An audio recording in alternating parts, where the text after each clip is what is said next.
Ils ont pris leur quartier dans la zone des arrivées de l'aéroport d'Helsinki.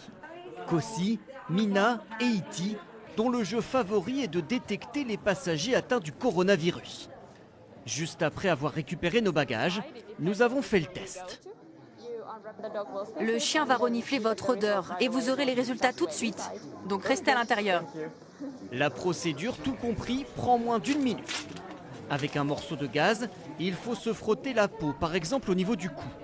Les personnes testées ne sont jamais en contact direct avec les chiens, visibles seulement à travers une petite trappe. Et sans attendre, Le résultat est négatif. voici maintenant comment ça se passe, de l'autre côté. L'éducatrice propose à chaque fois aux chiens plusieurs bocaux, dont celui de la personne testée. La chienne se fige quand c'est positif, comme ça.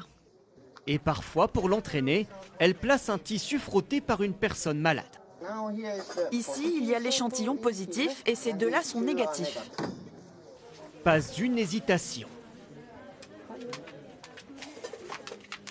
L'odorat chez les chiens est environ 35 fois plus développé que chez les hommes.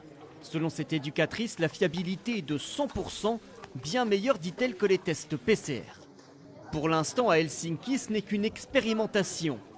Les voyageurs positifs, selon les chiens, doivent subir un test classique PCR et se mettre en quarantaine sur le champ. 10 chiens sont déjà opérationnels.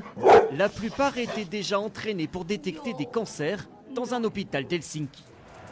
La phase d'expérimentation doit durer ici jusqu'à la fin de l'année. Mais déjà, bien au-delà des aéroports, des chercheurs finlandais imaginent déployer ces chiens détecteurs de Covid dans des maisons de retraite ou à l'entrée des stades ou des salles de concert.